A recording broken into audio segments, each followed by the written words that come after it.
Big news at your team. Oh, yeah. Boston Connor. Let the world know. Yeah, huge news. Mac Jones sitting behind in practice yesterday. They're doing during the media portions. Bailey Zappi and Malik Cunningham, the only two quarterbacks throwing with the offense. Now, obviously, we've seen Mac. He's probably done in New England. I think all signs point to that because of this now. And they'll put Zip on the ball, Zappi, in the game for sure.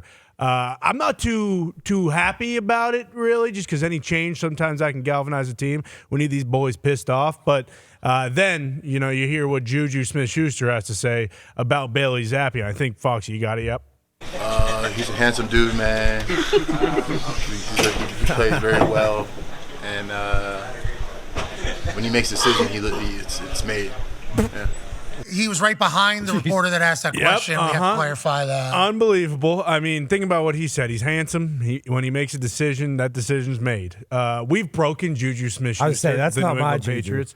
Yeah, the New England Patriots have broken Juju Smith-Schuster. It is very easy to tell. I don't know if he's still doing TikToks, which if he isn't, that's bad for Juju's mental health. But from hearing that, sounds like nobody likes each other on the offensive side of the ball. He went on to say about Malik Cunningham, like, that's a dangerous dude right there. You do not want to see him. Didn't really hear that about Zip on the ball, Zappi, but I still appreciate. Nah, the reporter that posted that video said that Bailey Zappi was standing right behind him. So Juju was talking to Bailey Zappi. Yeah, He was actually in jest.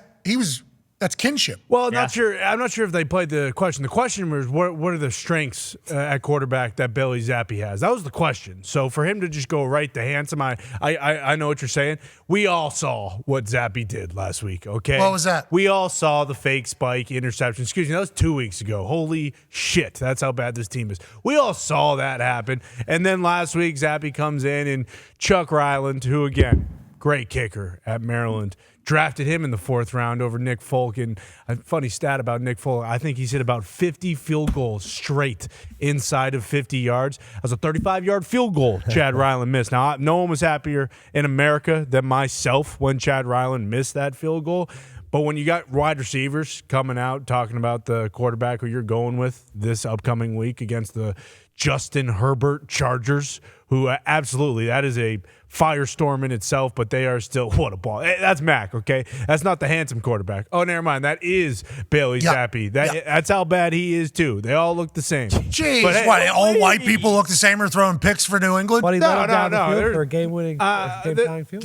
Everybody is much better looking than I am as a white person, and you can actually kind of just go that across the board when it comes to humanity. But when we're talking about New England Patriots football, when it's a white guy and a quarterback, yeah, they all look the same right now because they're all throwing picks, and none of them can throw for over 200 yards. And I believe what I heard you say earlier, to stay on that note, you do not want Malik Cunningham touching that football. Not once. Now, this was week 5. Why is that? Because Malik Cunningham's going to around and win probably the last 6 games. And we can't have – it's too late. It is too late. I love the fact that Malik Cunningham is finally on the active roster. It was fun, week 7 when he was on the active roster and we would run a read option where it wasn't even a read option because he just handed off. So even if he could run, they wouldn't let him. But it's too late, okay? It's week 13. I wanted to see Malik. I think all of Patriots fans want to see Malik after we lost 38-3 in Dallas, okay? That is when it was, okay, this is a Super Bowl defense, 38-3 against Mac Jones. He had a pick 6 in that game as well.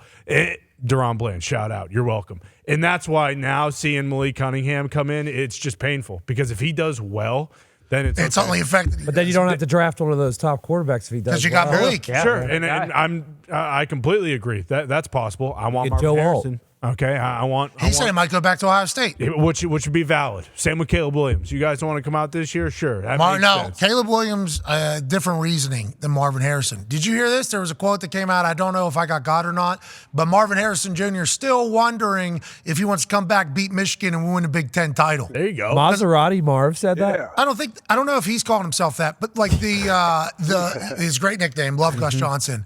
But yeah, is that real? You saw that as well, right? Yeah, I don't know. I think everybody's hopeful here in Ohio that it's real. Yeah, I mean, and if there ever was a star that would do that, Marvin does seem like he's a unique dude. He is such like you've never heard anything bad about him. He works so hard. He treats everybody unbelievable. You saw when he came to the set when we were there for game day. He took pictures of all my kids and their friends and was super cool to everybody. And I only hear great things from everyone inside the facility too. So if there was somebody that would come back, it would be a guy like Marv. But man, that's a big deal. How many million you guys paying him over there in Ohio State? How much does he get? I think honestly, I don't know. I have no clue. It's got to be a couple. I think he's taking less. I think he easily could get more other places. He's like loyal and everything. This is what we're talking about with that NIL money potentially being like, can you wait another year? Maybe give you another $5 million. Maybe we just continue to build upon it. He'll be the first non-quarterback taken in this draft. I assume that'll happen again. But if he gets hurt and he's not able to do it, I guess he could get hurt in the NFL though too. That's a whole different ball game whenever you talk about it.